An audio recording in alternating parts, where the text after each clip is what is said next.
Well, I think first off, we're going to have to see what the rules and regulations are around it. If there's going to be specific projects that carbon tax, payment coming back that is to be used for, whether it's looking for alternative energy sources for heating facilities, etc. So, I think we do have to get the rules clear. I certainly want to make sure that we're going to get our fair share of the carbon tax credit, as we are the third largest city in the province, and I will certainly be going to bat for the citizens of Prince Albert to ensure that we do get our fair share. But again, we need some clarification what that program is going to look like.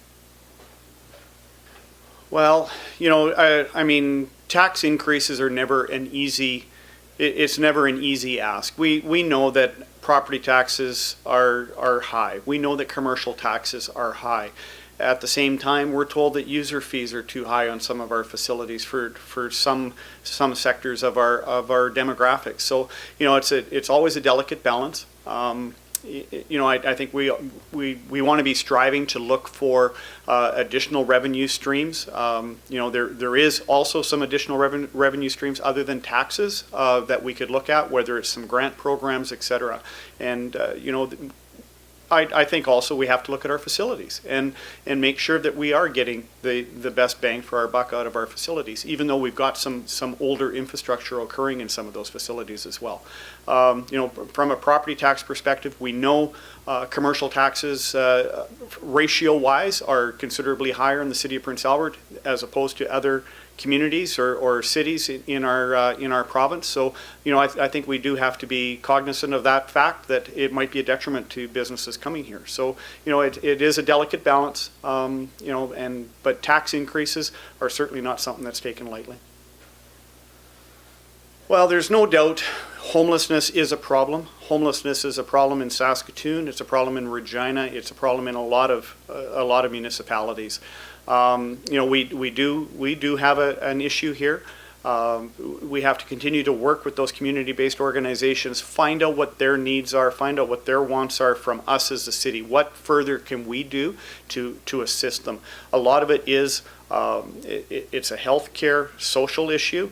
And it's a balance of what responsibility do we take on as a municipality to solve that problem.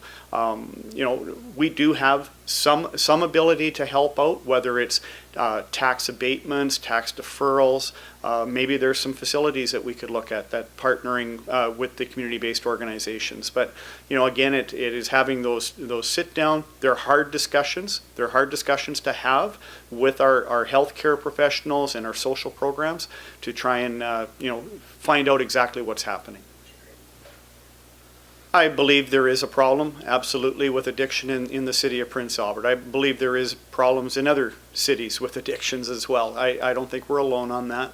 Whether it's alcohol or drug abuse, etc. Again, it's working with the various agencies. We know that we've got Access Place here and the Needle program. That's one part of it.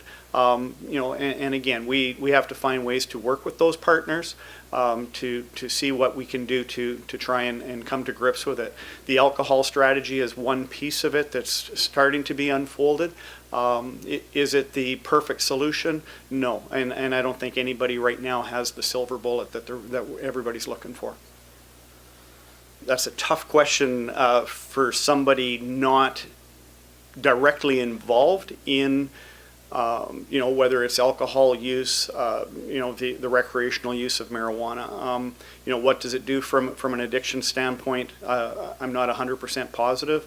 Again, it's something that is going to be federally regulated and allowed, and I think it is going to be something that we're going to have to deal with, and we're going to have to figure out what's the next program that we have to have in place. And I think working with our police services and our healthcare officials, we'll have to seek out some solutions or look at what different types of programs we're going to have to look at. Well, there's absolutely no doubt we have to continue to have meaningful consultation with our provincial partner, Saskatchewan Environment Ministry, the watershed or water security agency as well. I've felt through the incident that we had happen here, really kudos to us as council.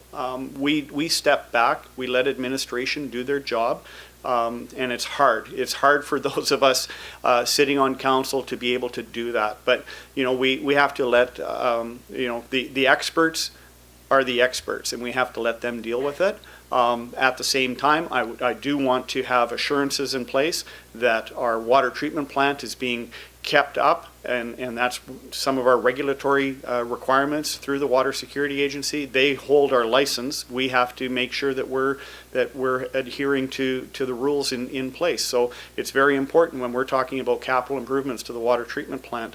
You know, the latest ask for federal funding for some additional reservoirs. It's a huge piece of it, so that we're going to ensure a safe flow of water here. The oil industry is something, it's not directly in our control, and we count on the Ministry of Environment to help us out with that.